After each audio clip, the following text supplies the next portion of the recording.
புனிதமிகு மாதத்தை முன்னோக்கி நாம் இருக்குகிறோம். ஏறத்தாழ ஞாயிற்றுக்கிழமை அல்லது திங்கட்கிழமை ரபீஉல் அவ்வல் இந்த உலகத்தினுடைய ஆகப்பெரிய ரிஸ்க், இந்த உலகத்தினுடைய ஆகப்பெரிய நிஅமத், இந்த உலகத்தினுடைய மாபெரும் மனிதர் நபிகள் நாயகம் ஸல்லல்லாஹு அலைஹி வஸல்லம் அவர்கள் பிறந்த மாதத்தை, பிறந்த நாளை, பிறந்த நேரத்தை முன்னோக்கி இருக்கிறோம். இந்த உலகத்தில் யாருக்கும் இப்படி கிடையாது. நாயகம் பிறந்த அதே மாதத்தில் அதே நாளில் நாயகம் ஸல்லல்லாஹு அலைஹி வஸல்லம் வஃபாத்தானார்கள். வரலாறுகளில் சொல்கிற போது ரபீஉல் அவ்வல் 12 திங்கட்கிழமை நாயகம் பிறந்த நாள், பிறந்த தினம். அன்றுதான் 40வது வயதில் அவர்கள் நபியானார்கள். அதே திங்கட்கிழமை அன்றுதான் மதீனாவிற்கு ஹிஜ்ரத் பயணமாக போய் சேர்ந்தார்கள். அதே திங்கட்கிழமை தான் அவருடைய உயிர் பிரிந்தது. அதே திங்கட்கிழமை தான் மதீனாவில் இருக்கிற அவருடைய கபரிலிருந்து அவர்கள் உயிரோடு எழுப்பப்படுவார்கள் என்று வரலாறு ஆசிரியர்கள் எழுதி தருகிறார்கள்.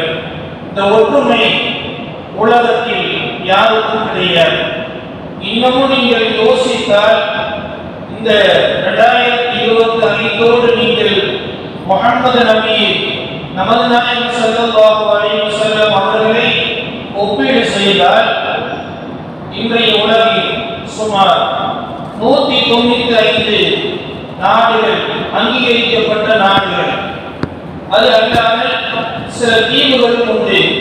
கடலோர பகுதிகளில் ஏறத்தாழ சுமார் 200 நாடுகள் என்று நீங்கள் வைத்துக் கொண்டால் 200 நாடுகளுடைய மக்கள் தொகை 8 பில்லியன். 8 பில்லியன் என்று சொன்னால் 800 கோடி மனிதர்கள் இந்த உலகத்தில் இன்றைய கணக்குப்படி வாழுகிறார்கள்.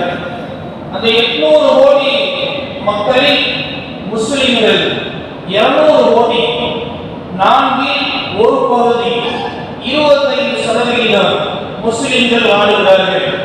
இந்த 200 கோடி முஸ்லிம்களுடைய உள்ளங்களில் வாழுகிற ஒரே மனிதர் நபிகள் நாயகம் ஸல்லல்லாஹு அலைஹி வஸல்லம்.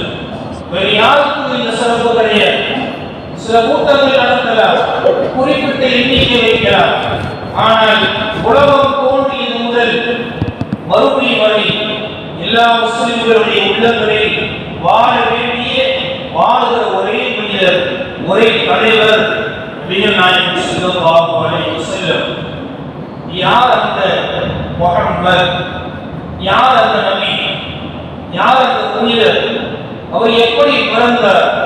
என்னென்ன ஆய்வுகளை, என்னென்ன சீர்திருத்தங்களை, இதையெல்லாம் அவர் செய்தார் என்று நீங்கள் எடுத்து பார்த்தால் உலகத்தினுடைய ஆரம்பத்தோடு நீங்கள் எடுத்து பார்க்க வேண்டும். குர்ஆனில் வருகிற வசனம் அல்லாஹ் சொல்கிறான், "வஇதா அகதல்லாஹு மீசாகன் நபிய்யீன்." நபிமார்களோடு அல்லாஹ் ஒப்பந்தம் செய்தார். எப்ப? நபிமார்கள் படைக்கப்படுவதற்கு முன்பதாக உயிர்கள் மட்டும் இருக்கிற அந்த காலம். மனிதனோ உயிரினங்களோ படைக்கப்படாத உயிர்கள் மட்டும் இருக்கிற அந்த காலத்தில் அல்லாஹ் ஒப்பந்தம் செய்தான். என்ன ஒப்பந்தம் செய்தான்?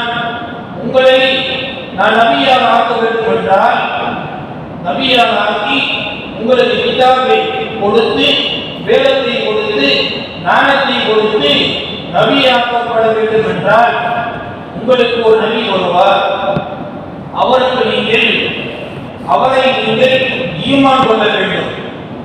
அந்த நபிக்கு நீங்கள் உதவி செய்ய வேண்டும். அவருக்கு கட்டுப்பட வேண்டும்.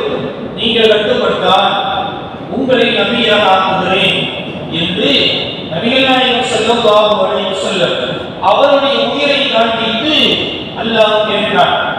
நாம் அறிந்து வைத்த ஆதம் நபி முதற்கொண்டு ஈசா நபி வரை அல்லாஹ்விடத்தில் அப்பதர்னா என்று சொன்னார்கள். குர்ஆனில் இந்த வசனம் நாங்கள் கட்டுப்படுகிறோம். அந்த முஹம்மதை நாங்கள் நபியாக ஏற்றுக்கொள்கிறோம், அவரை ஈமான் கொள்கிறோம், அவருக்கு நாங்கள் உதவி செய்கிறோம் என்று அவர்கள் ஒப்புக்கொண்டார்கள். அல்லாஹ் சொன்னான், இதற்கு நானும் சாட்சி நீங்களும் சாட்சி என்று வசனம் முடிகிறது. அன்பானவர்களே, நமது நாயகம் ஸல்லல்லாஹு அலைஹி வஸல்லம் அவர்களை நபியாக ஏற்றுக்கொண்டதால் தான் ஆதம் நபியானார்கள், மூசா நபியானார்கள், ஈசா நபியானார்கள். அவர் எல்லா நபிமார்களுக்கும் தலைவர் நமது நாயகம் ஸல்லல்லாஹு அலைஹி வஸல்லம் அவர்கள். நாயகம் ஸல்லல்லாஹு அலைஹி வஸல்லம் அவங்கள்ட்ட ஜாபிர் ரலியல்லாஹு அன்ஹு அவங்க வந்து, யா ரசூலல்லாஹ், உங்களை அல்லாஹ் எப்படி படைத்தான் நீங்களே சொல்லுங்கள். நாயகம் சொன்னார்கள், அல்லாஹ் சுப்ஹானஹு வ தஆலா அவருடைய ஒளியிலிருந்து என்னை படைத்தான். குர்ஆனில் வருகிறது, அல்லாஹ் சொல்கிறான்,